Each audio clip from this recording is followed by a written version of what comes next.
Welcome to Men's Net. We're glad you're with us. My name is Mel Feit. I'll be hosting today's show. Tony Nazaro is our executive producer. Okay.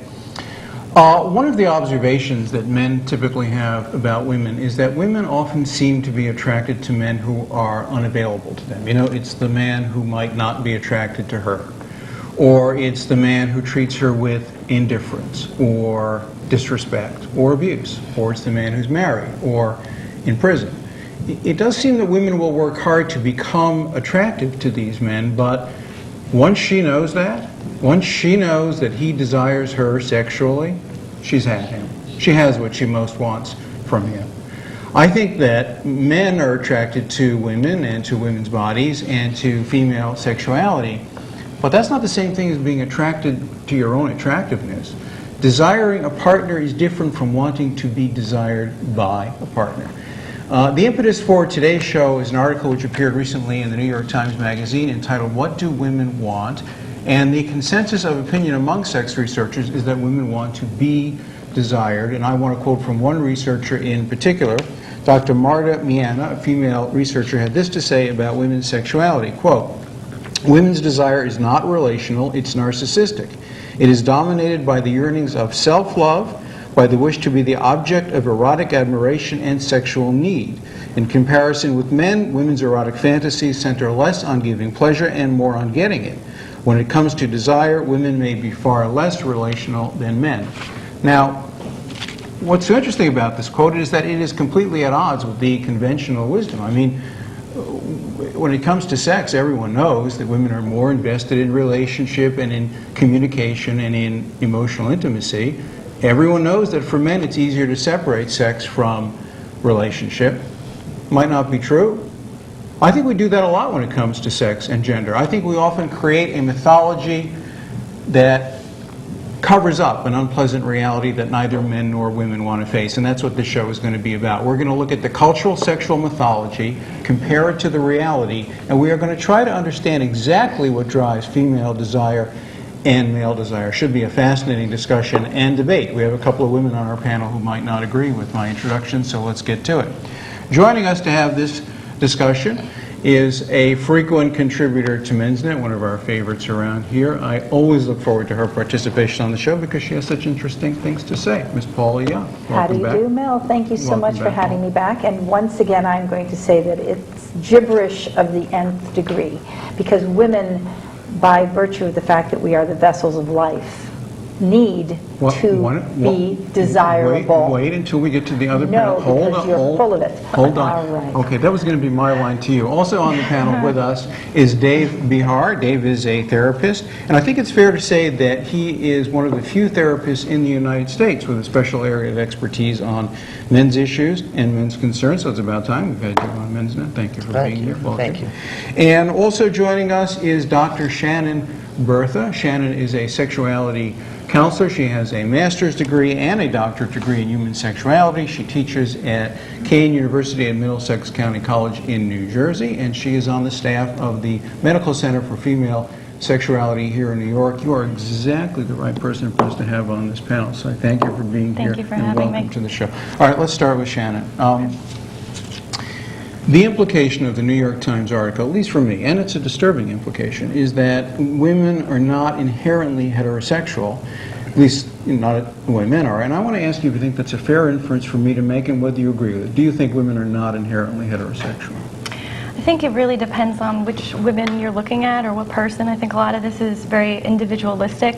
I think when you're looking at sexual orientation, you have to consider a few different things. Certainly desire, emotional connection between another person, the actual orientation that you go by, all of those things can vary.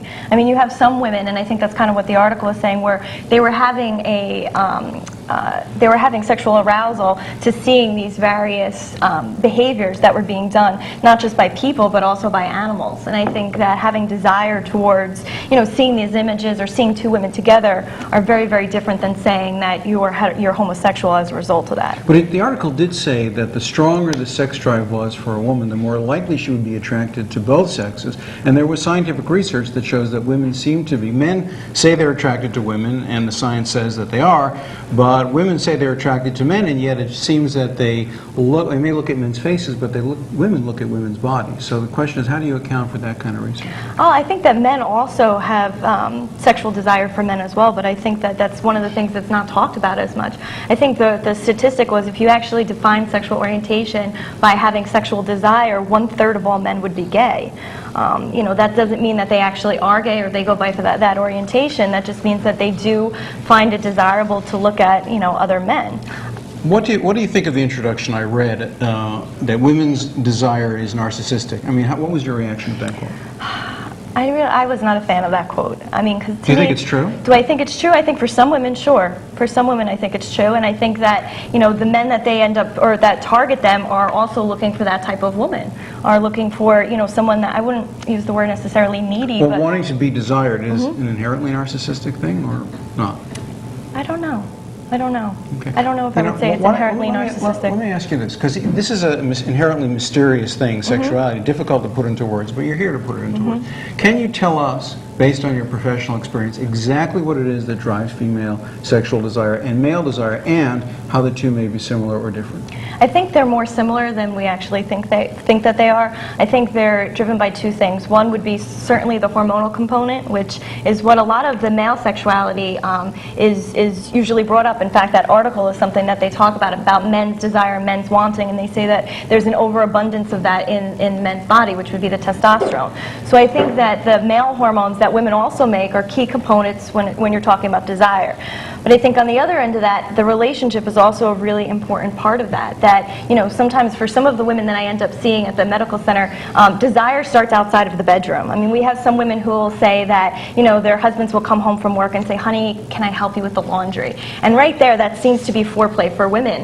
Not all women, of course, but for some of the women, that right there, their husband's showing that they want to help them out in ways that do not relate to sex, kind of boost that sex drive up for them. Now, also, if I just interject, you're very strong about this narcissistic women. I believe it's our society that has made women the symbol of narcissism. Playboy magazine has no shortage of sales, and they basically show women, naked women, as objects of desire. So if women have learned in our current society, desiring someone else is different from wanting to be desired. But you're saying and men that desire women, women desire men to desire them. Desiring yourself is putting yourself on a pedestal. It's inherently narcissistic. That's only one quote in that article. Yeah, but this is what the scientific studies show, that women want to be desired. Women want to be loved for entire people as men do, and men also do not want to be thought of as sexual objects, because men are basically like immediately, during sex, a woman just shows up, a man does a lot of the work.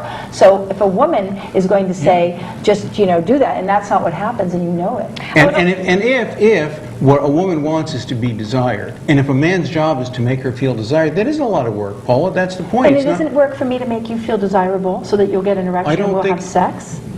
Paula, there have been times when I've actually had the erection and I've looked around and said, "Where's Paula Young?" And you were not there to take advantage of it. Globally, not specifically. Okay, I want to get to Dave. I just want to ask Shannon one more question, then we get to Dave. You mentioned about hormonal influence.